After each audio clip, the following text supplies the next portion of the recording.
So, in terms of what is it you're talking about? But that was the first thing. So what happened with us was when I told y'all this morning about Macomb, that switched up the whole way that we approaching the Cper work. So our idea initially was to hit up 8 to 10 cities between now and August in anticipation of doing a back-to-school rally, statewide rally at the Capitol to bring people together to talk about MAEP, but definitely like these different areas of things that's impacted by school funding. So what happened when we got to Macomb was we started looking at the suspension numbers, started looking at some of the different discipline things that was happening, and then Leroy and Mike came in and opened up the room and they only gave like an inkling of the student handbook presentation, and then it started delving off into charter schools, and like these kids had been told a lot of stuff that wasn't true. And one of the young men in there had just come back from Boyd State. And so he came in with the Phil Bryant told me that this was a charter school support. And so right there, Mike and Leroy did a good job of engaging them in a different type of conversation around not only do you have to consider the source of your information, but you have to start becoming a source of information for yourself in terms of how you investigate the sources of where this stuff comes from. So now, rather than doing these workshops before the rally, we want to use the rally as a place to talk about these 4 specific areas of work that we're doing, but definitely looking at how this stuff is pushing our kids out of the school. And then we want to use the workshops as the follow-up to the rally. And the thing with Mike and them being there made it clear that we need to really get a lot more of the organizations here at the table. So I kind of see us like a rock band now. We got to kind of move around and play the concert together.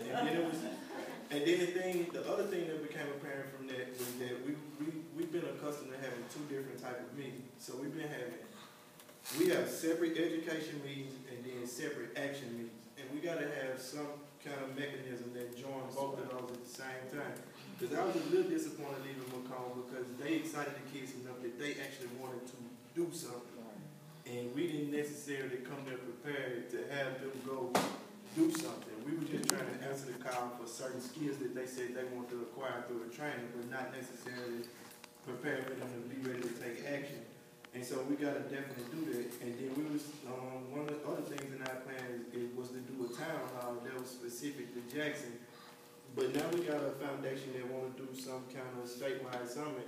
And the other thing that became apparent in talking to them is that it's a lot of networks around Mississippi that say they're working on education that's not in communication with each other. And so hopefully we can use that summit as a way to bring together these different networks. Not only talk about the work that we're doing, but to figure out why we can't really work together. And so a lot of it is probably going to be tough conversation, but that definitely needs to happen.